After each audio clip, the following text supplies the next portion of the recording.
Like many of you, I've been complaining that the fan service in Roze Recapture is excessive even for a Code Geass series, but is this just my anecdotal subjective opinion, or is there any validity to this claim? Well, in today's video, I will present a compilation of all fan service scenes from Roze Recapture. This is one part of a bigger project to determine if Code Geass has always been this horny, or is Roze Recapture a perversion on what came before. Pun intended. For now, let me explain how this will work, including what constitutes fan service. Well, I asked ChatGPT, and this is what it said. In the context of TV, film, and comics, fan service refers to the content deliberately included to please the audience, often appealing to their desires or fantasies. In the sexual variety, fan service typically involves, and it lists a bunch of things. So first it has sexualized depictions of characters. This includes scantily clad characters, exaggerated body proportions, or suggestive poses. These scenes or depictions are often unnecessary to the plot and are added primarily for visual appeal. Then it moves on to the next one, which is gratuitous nudity or sexual innuendos, moments of partial or full nudity, or sexually suggestive dialogue and situations, not essential to the story, but aimed at generating sexual excitement for the viewers. And finally it states suggestive or explicit scenes, scenes that focus on sexual tension, physical contact, or provocative interaction between characters to appeal to viewers' fantasies. For the most part, an accurate definition that I use to determine what is a fan service scene in Roze Recapture in combination to other considerations. Let's go over those right now.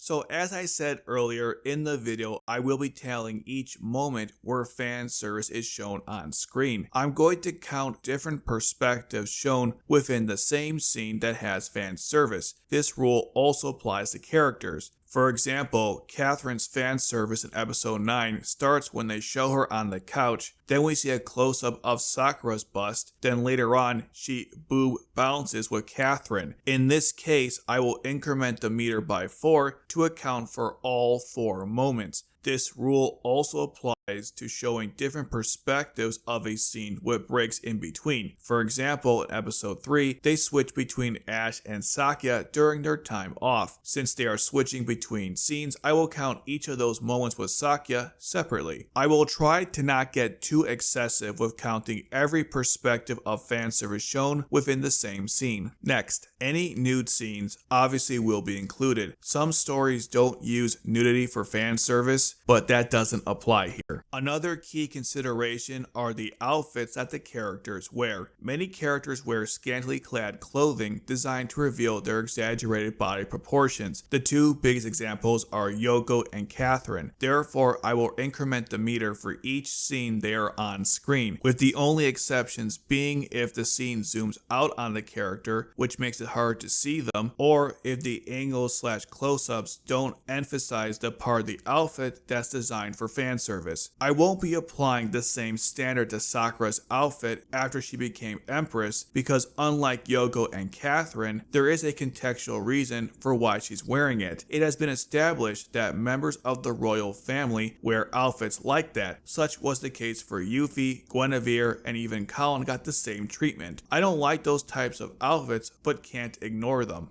Now, Yoko's outfit doesn't make sense for a resistance military group, especially when no one else dresses like that, including the style itself. Even though Catherine's outfit resembles the traditional Britannian military uniform, it has openings on the sides, which lessens the support of the uniform. There's no logical contextual reason for the existence of either of these two outfits other than to give you a stiffy and to create certain fan service scenes like the boob bounce. Now with Sakura, I will count scenes if the angles and or close-ups are excessive. I will admit there's a lot of gray area here. This anime shows a lot of close-ups of many of the female characters, which I would consider fan service. For it to qualify here, the close-up and or perverted angle has to show off a specific body part, most likely one of the exaggerated proportions. One of the best examples of this is Sakya's butt shots and breast shots in episode 8. So anything like that will be counted as a fan service moment. Additionally, because this anime does have nightmare frame action, the series depicts certain angles of the pilots within their nightmare frames that qualify for fan service. Haruka is the most obvious example because she exists to be Colin 2.0. To be fair, not every angle of Haruka would qualify as fan service, just like Colin in the original anime. So I'm only going to count close-ups and angles meant to show off her butt, bust, and full body. Because her top doesn't show much cleavage and she isn't well endowed, we have to get angles and close-ups of other parts of her body for it to qualify as fan service. Now in the case of Catherine, where her outfit is always showing cleavage, anytime we see her in a nightmare frame is going to be counted here, especially when her boobs are bouncing about, which seems to always be the case. So that's my system for determining and tallying each fan service scene and or moment. Now here's what doesn't count as fan service: outfits that are somewhat tightly fitted but modest. Nara's is tight enough that you can see the shape of her bust within the outfit, but the outfit itself doesn't show off any cleavage. That's why I'm not going to count any scenes with Nara, as there's nothing inherently sexual with that outfit. It's just a standard military uniform, and I'm not going to punish Nara because she has a large bust. I will in the future rant on why her character pissed me off in other ways. Anyways, the same rule applies to Natalia or when Sakya becomes Raspberry. There will be one exception though, for Natalia. Now, sometimes characters wear outfits that are too tight, leaving little to the imagination. The Akito Nightmare Frame pilot suits, or even the R2 pilot suits come to mind, although even then it wasn't always that bad. But again, that doesn't apply to Nara. Now, my decision with Nara also applies to Sokia and Alderan. Now, Cornelia appears in the anime and wears a really nice outfit. Most of the time, it doesn't show off anything except for a couple scenes. But then there's the depiction of her in episode 12 that really blurs the lines here, because that outfit is also fitted and modest, but seems tighter when compared to her outfit in R1. Even the R2 outfit didn't have this problem, but obviously had plenty of others. I decided to count that depiction because it's the only time they show that angle of her, and I get the impression it only exists for fan service purposes. While we are discussing edge cases, I won't count Ayano's scene because there's nothing there, but I will count Colin's scene for the same reason as Cornelia. It might be a modest outfit, but the angle and close-up clearly was done for fan service reasons. With that out of the way, here's the compilation of all fan service scenes in Roze Other Capture. I will see you guys after it's done to go over the stats. Let's begin.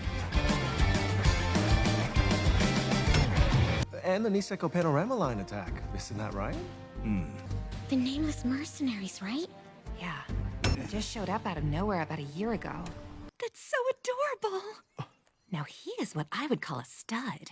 And that submissive thing he's got going really does it for me. Delicious. A message from Commander Norland. Time for us to join the party. Let's get this done. We're gonna get wiped out. We need to fall back and regroup. That 11 is heir to the throne. So hands up. You're not taking her. That voice! Let's get a hold of your Good job!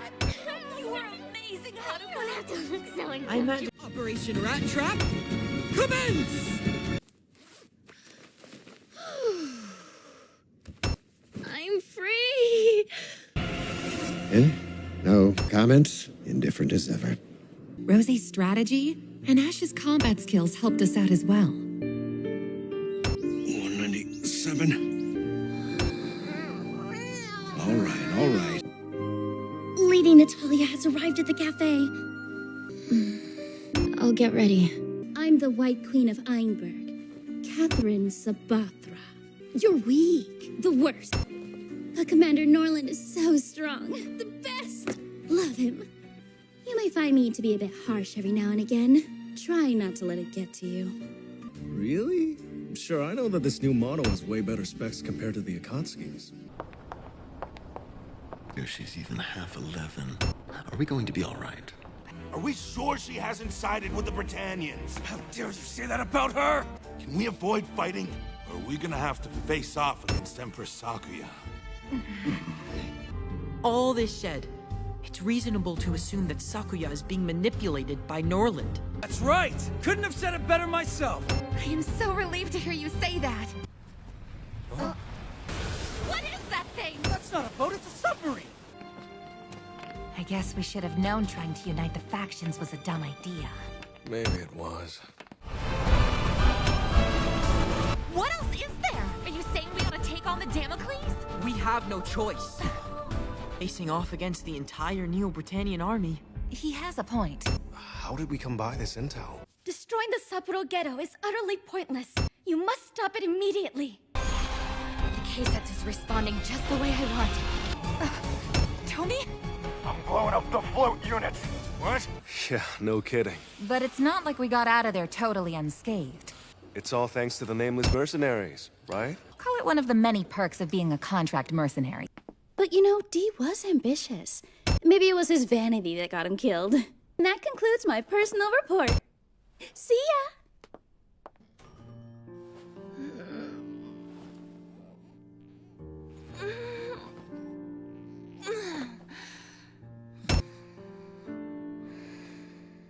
Before I forget, there's this kitty cat that's been coming by the cafe lately. But she was still raised well enough and is quite beautiful. Sakuya Sumeragi.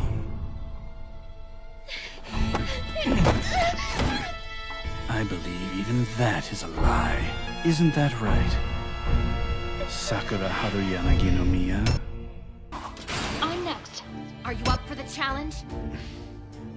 I've got you now. It's over. I win! Haruka's been hit. Battle over. I'm loving the new you. The mods really smoothed out your edges. I can't wait to see you in action. So, young lady, shall we begin?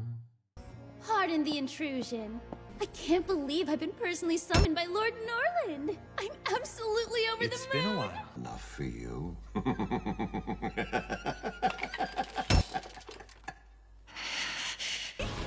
Oh, wow. According to General Bartley's documents, there seemed to be a wide variety of Gias abilities. You really freed people from my Gias? The technique's been established for a long time. Nothing to brag about, really. What exactly do you intend to do with me? Oh, no. Are all these wild swings supposed to be attacks?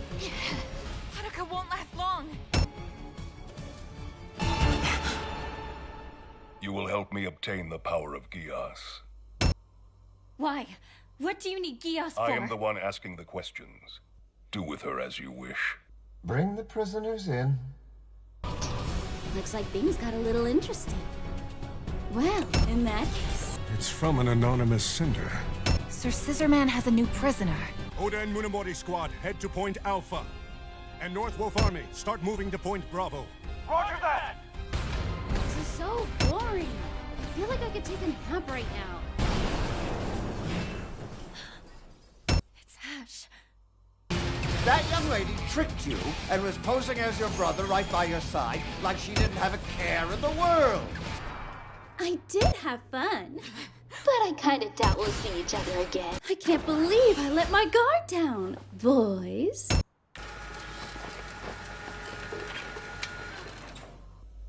You were freed from my Gias. Yeah.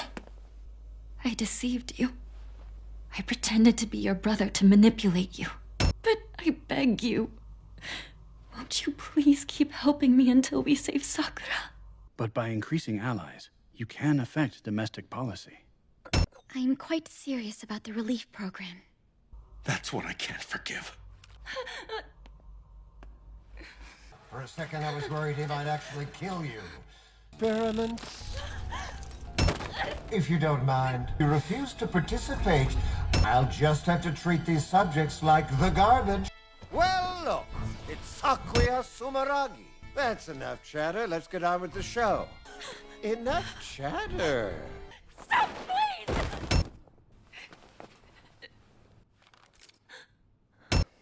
What do we do? Either way, It looks like we just don't have enough information. Have you heard anything on your end, Roze? Huh? Could you go consult Lady Luxembourg, who's... give it a rest. Very well, then. I see there's no use discussing this. Is this what you would call strength? In my opinion, that's a very lonely strength. But I also understand weakness. Hey, what are you doing? If we're weak, we die. It's all right. We have a team heading out already. Are they trying to send them to attack every corner of the globe? Now running into you just makes this worse. What if we worked together? I'm begging you. What kind of power were you talking about? Tell me. Prove to me that you're strong.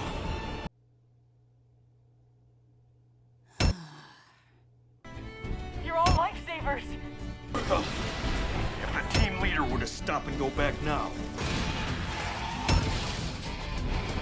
I won't sit back and let you murder people. But right now we're words. We don't stand a chance. You guys wouldn't happen to have a job opening here, would you? Why don't we discuss it? All right. This signals the tentative end of the post-war settlement. Okay, let's get to the numbers. There are 87 moments of fan service in Roze Recapture. Of all the female characters in this series, most of the fan service moments were of Yoko, Sakura, Catherine, Sakuya, and Haruka. Of the 5 characters, we have a tie for first place between Sakuya and Catherine with 21 moments, proving once again they only made her to give the male fans a female Lelouch to fap to. In second place comes Yoko with 18 moments, and we have a tie in third place between Sakura and Haruka, who both had 11 moments. The remaining 5 moments come from 5 different characters, including the Z Apollo, with 12 episodes and 87 moments. That roughly comes to an average of 7 moments per episode. It won't shock you to learn that episode 8 had the most moments at 20, episode 9 comes in second place with 12 moments, followed by episode 3 with 10. All 3 of these episodes had the most fan service scenes with Catherine and Sakuya, and since those 2 had the most period, revealing that these 3 had the most moments in the entire series shouldn't surprise anyone. Here's the rest of the distribution of fan service moments per each episode. Of all the new female characters that aren't underaged, only Sakai and Nara weren't used at all for fan service in the series, at least compared to everyone else. When it comes to the worst fan service scene per character, I think Haruka's first butt shot in episode 2 is hers, Sakuya's infamous butt shot in episode 8, or just her wearing the straitjacket at all in episode 8. Then we have Yoko showing off her bust in episode 4, and Catherine and Sakura's worst scene is when they did that boob bounce. In second place would be Sakura's nude scene and Catherine's movements in episode 3. The only fan service I liked was Colin's, Cornelia's, and the Z Apollos. If you don't edit down the clips like I did, then there's about 28 minutes of fan service scenes, which represents 10% of the entire series runtime. So, was the fan service in Roze Recapture as perverse as I thought? Yes. And now we can move on to Akito the Exiled.